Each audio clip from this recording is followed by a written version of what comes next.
Hello बच्चों, नमस्कार। तो आज की इस वीडियो में हम पढ़ने वाले हैं क्लास 10 हिंदी, जिसमें चैप्टर है नाखून क्यों बढ़ते हैं। ये चैप्टर पार्ट 4 का है, नाखून क्यों बढ़ते हैं। यह ललित निबंध है। नाखून क्यों बढ़ते हैं क्या है? यह ललित निबंध है। इसका जो महत्वपूर्ण तथ्य है बच्चों, इसको हम पढ़ते हैं। आप लोग भी ध्यान से सुनिए।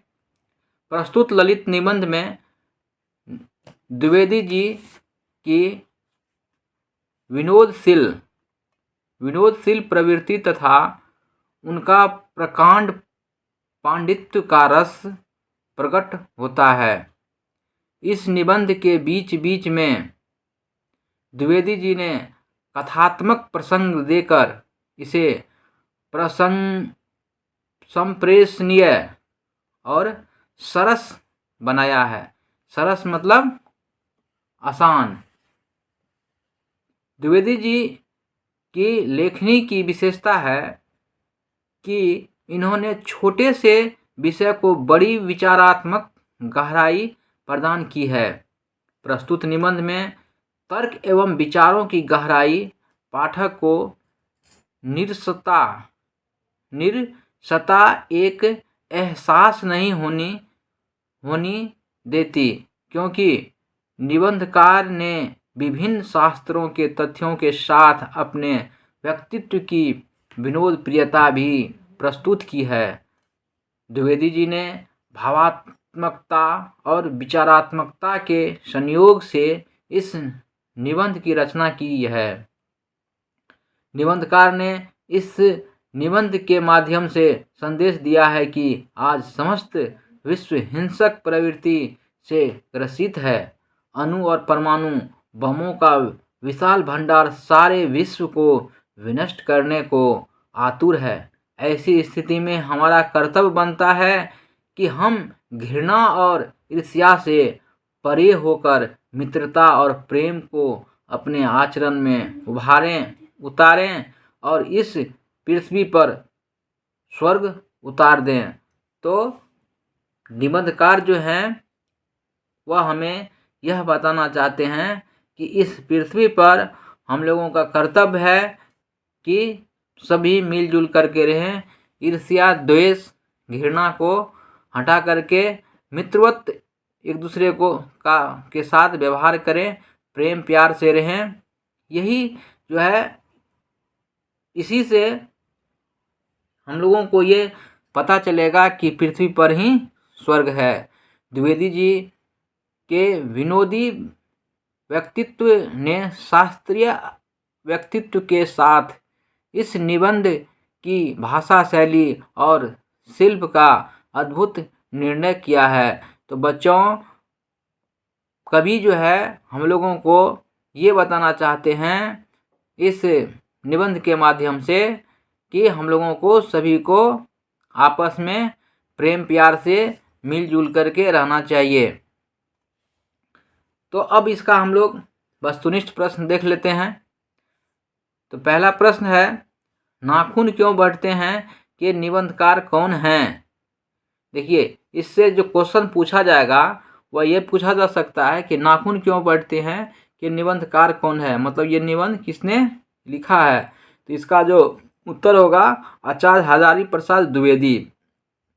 आचार्य हजारी प्रसाद द्विवेदी इसका सही आंसर है।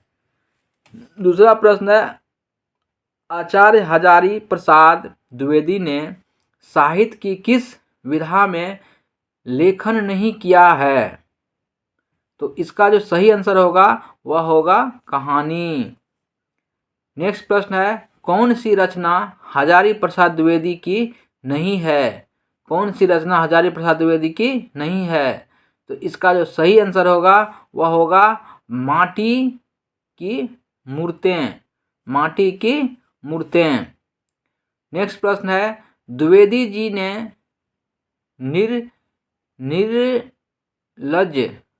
निर्लज अपराधी किसे कहा है? निर्लज का मतलब हुआ बच्चों निर्लज, जिसको कोई लाज शर्म नहीं होता है उसको हम लोग निर्लज कहते हैं। तो द्विवेदी जी ने निर्लज अपराधी किसे कहा है? तो नाखून को। नाखून को कहा है निर्लज अपराधी, क्योंकि ये जो है इसको काट देते हैं हम लोग और ये अपने आप बढ़ने लगता है, इसीलिए इसको निर्लज अपराधी कहते हैं। तो अब नेक्स्ट प्रश्न है बच्चों, नेक्स्ट देखिए, नेक्स्ट प्रश्न जो है ये रहा आपके सामने। 5वां प्रश्न, कामसूत्र किसकी रचना है? देखिए कितना बढ़िया क्वेश्चन है कि कामसूत्र किसकी रचना है। तो ये वात्स्यायन की रचना है, वात्स्यायन की रचना है।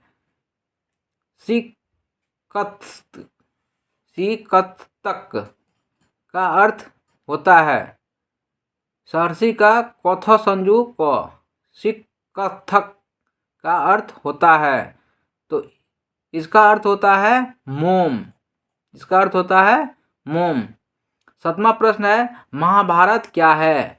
तो महाभारत क्या है? यह एक पुराण है, महाभारत क्या है? यह एक पुराण है। नेक्स्ट प्रश्न है, किस देश के लोग बड़े बड़े नख पसंद करते थे? किस देश के लोग बड़े बड़े नख पसंद करते थे? तो इसका जो उत्तर होगा गोड़ देश, गोड़, गौ का बड़ा रहा गोड़, दही का तालब स देश, गोड़ देश के लोग बड़े बड़े नख पसंद करते थे। नेक्स्ट प्रश्न है, हिरोशिमा, हिरोशिमा कहाँ अवस्थित है?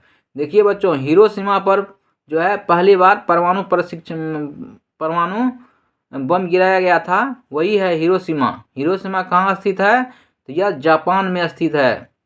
कहाँ स्थित है? जापान में। नेक्स्ट प्रश्न है, कौन छोटे नखों को पसंद करते थे? कौन छोटे नखों को पसंद करते थे? तो इसका जो सही आंसर होगा वह होगा दाक्षिणात्य, दाक्षिणात्य। नेक्स्ट प्रश्न है, महावीर प्रसाद द्विवेदी का जन्म कब हुआ? महावीर प्रसाद द्विवेदी का जन्म कब हुआ? ये देखिए, इसको आप लोग वेरी वेरी इंपॉर्टेंट लगा लीजिए। इसका जन्म 1907 ईस्वी में हुआ था, 1907 ईस्वी में। महावीर प्रसाद द्विवेदी का जन्म कहाँ हुआ? कि ये भी पूछ सकता है प्रश्न में कि महावीर प्रसाद द्विवेदी का जन्म कहाँ हुआ? तो इसका जन्म हुआ था बलिया, उत्तर प्रदेश में, बलिया में हुआ था, जो कि उत्तर प्रदेश में है। नेक्स्ट प्रश्न है, कौन मनुष्य का आदर्श नहीं बन सकती? कौन मनुष्य का आदर्श नहीं बन सकती? तो बंदरिया, बंदरिया जो है वह मनुष्य का आदर्श नहीं बन सकती है। नेक्स्ट प्रश्न है, देवताओं का राजा किन्हें संबोधित किया जाता है? देवताओं का राजा किन्हें संबोधित किया जाता है? तो इसका सही आंसर होगा इंद्र। किसको संबोधित करता है? इंद्र को। नेक्स्ट प्रश्न है, नख किसका प्रतीक है? तो बच्चों, नख पशुता का प्रतीक है। नख किसका प्रतीक है? पशुता का। नेक्स्ट प्रश्न है, पृथ्वीराज रासो किनका संपादन है? संपादन है तो हजारी प्रसाद द्विवेदी का। पृथ्वीराज रासो किनका संपादन है? तो हजारी प्रसाद द्विवेदी का।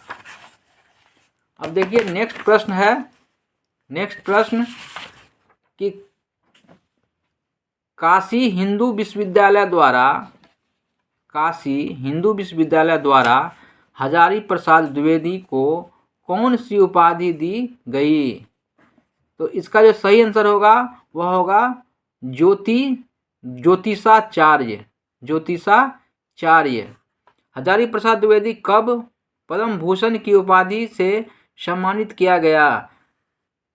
फिर से एक बार प्रश्न पढ़ते हैं, हजारी प्रसाद द्विवेदी कब पद्म भूषण की उपाधि से सम्मानित किया गया? इसका जो आंसर होगा वह होगा 1957 ईस्वी में, 1957 ईस्वी में।